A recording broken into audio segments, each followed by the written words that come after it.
Will you just introduce yourself? Sure. My name's Melissa Becker. I'm one of the reference librarians here at American University Library. Okay, and so what does your day-to-day kind of tasks look like here? I really like my job a lot because of all the variety. On any given day, I could be helping someone with a research question at the reference desk. I could be teaching an instructional class on how to use the library's resources. There are meetings, of course, that I go to. I could be ordering books for our collection. My specialty is in art. And one of my favorite parts of my job is buying art history books for our collection. I also am the sort of administrative head for some of the other libraries, so there's a management component to my job. And finally, I do a lot with computer stuff as well. That's one of the things I'll talk about in a minute, is all the new computer software platforms there are now for providing reference service. And in our library, I'm an administrator for those services that are in my unit. So, I create user accounts, I help people create research guides, I do things like that. Okay, great. So a lot of variety. Oh, cool. And how long have you been working at the library? I came to American University Library in 1996, so that would be 23 years. Oh, wow. Mm-hmm. So you've been here for 23 years. I'm sure you've seen the library evolve a lot. Can you kind of explain how you've seen the library as a space change over those years? Sure. I can tell you kind of what it used to kind of look like at that time. For one thing, we had this really out of this world 1970s orange carpet. That was very interesting. But you come in and there would be a huge reference desk sort of off to the side. And we had the rest of the first floor taken up with books, with a reference collection. They tended to be books that you would just go and consult rather than read. And we had, a lot of the books on the second and third floor of the library as well. I think one of the big changes that has happened is the huge shift to electronic materials. So, for example, in the basement, we used to have shelves and shelves of bound journals, some of the older issues of our journals, and now all of that stuff is electronic. It's all online. We're getting more electronic books every day, and that's how we're increasing our collection in a lot of ways, is with more electronic materials. It's actually much better for researchers because they don't actually have to come into the library anymore. They can be wherever they are, even overseas, and get to our databases from wherever they have to be. So it's really great. And that means that we can take some of that space and open it up to students for studying. We've also moved the writing center and the technology help into the library on the first floor, so we can provide more services and more space for students to study, and they can still get to the electronic materials that they need. So I think that's one of the primary differences between then and now. Okay. And have your job responsibilities changed in response to the shift to technology? Yeah, I think so in many ways. When I first came and I served behind that reference desk, a lot of what the research questions we would get would be simply to hand over a reference book so that someone could find a statistic, or someone could find, information about a country. I think the fact that a lot of that stuff is online now, and on the internet even, is that people can find that stuff. They don't need me to find them the population of, a certain country. So what they need me for are when they run out of those resources, when it's something a lot more complex than that. So really, I think it uses my skills as a librarian much better. I mean, people don't need me to hand them a reference book. Um, it, and I can help them with more complex questions, pieces of the data that they think exist out there and they can't find, or some other more complex problem. I think there's also, well, prompt me again because there's probably another point I want to make, but Okay. Oh, I know what it was. When I first came, sort of the computer revolution was hitting libraries, but at that point it had kind of hit the collections part of the library, what we would call technical services. So the cataloging systems, the acquisition systems that help us order books, all of that was computerized. But the reference services were not really computerized much at all.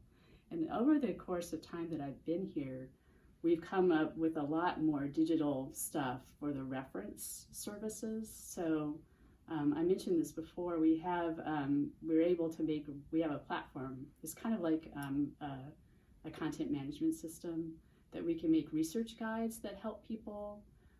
We also have chat service now that can enable us to have reference service available 24 hours a day for students. That's provided electronically through a chat service that involves a third party. Actually, we contract with people to help us through the night with those services, trained in our resources by AU librarians. Then we also have sort of a short FAQ type system where people can, if we're not there, they can still get an answer about, like, what do I do about, which library service can help me do this, or how do I get started with a certain research process. So we have a lot of things available now to help us provide reference service in a more expanded way than we used to. Okay, cool. And so out of all the different resources that the library provides, which ones do you think students utilize the most? I think our electronic journals, I think our electronic articles are big, are probably the biggest. Students use a lot of electronic books too. I find that some students still do like to read the print, but electronic books are used a lot as well. Interlibrary loan services are very heavily used. We can get students resources from all over the country now, and our interlibrary loan service does a large volume of business that way. I think those are probably the biggest use. Yeah. And what are your thoughts on students using the library as a study space? Do you think, is that a fine? Do you like that a lot of students now come to the library just more to study and not necessarily check out books? Oh, absolutely. Absolutely. We love having them come to the library, obviously. And we have a number of different kinds of study spaces for them. On the lower level are long tables, and those are heavily used. Students will come and sit next to each other and study. On the second floor, we have more like what I guess they call sort of like cafe seating, or I forget exactly what it's called, but like sort of a long desk along the wall with seats. There we have comfy chairs.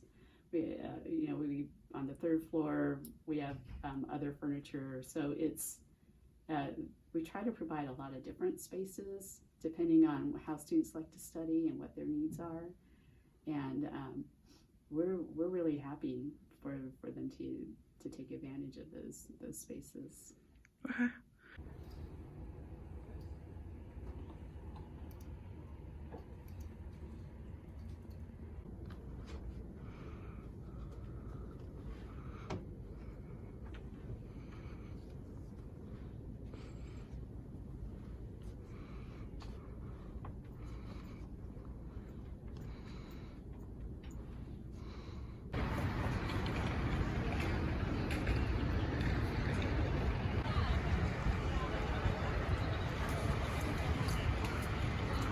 Go. I think the library is a great study space because I can go there and study on my own, but I can also partake in group projects, which is really nice because there's a lot of individual rooms, so it's a great resource. Please introduce yourself. Hi, I'm Meguma Layoli. I'm a junior in SIS. And do you go to the library often?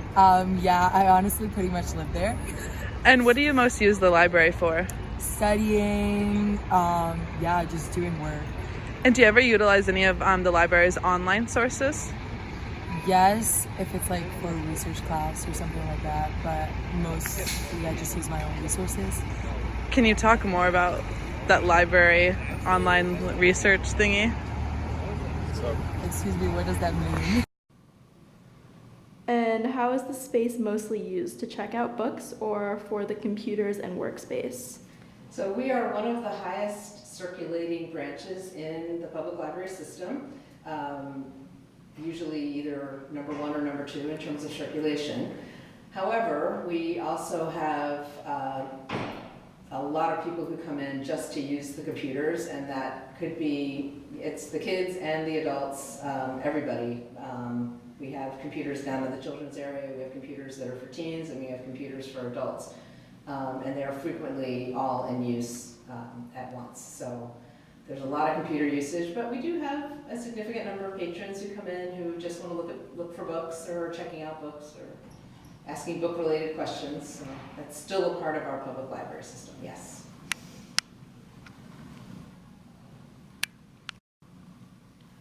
How long have you been working here? Have you seen the demographics and usage of the library change over years or even seasons?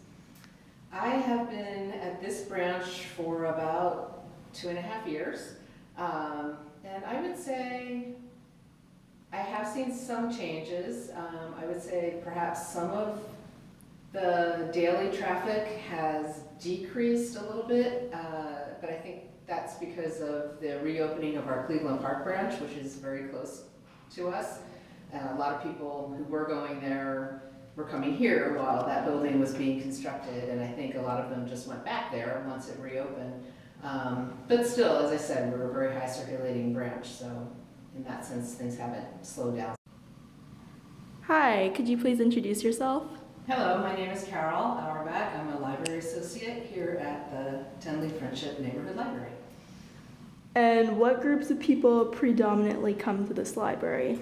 So I would say that there's not one group that predominantly comes, well, unless you're counting children. We have a very large population of young people who use this branch, thanks to the proximity of the 3 public schools and the several private schools that are nearby. So we do have a lot of children, but we also have a large population of adults who come in every day, and they are from many different backgrounds.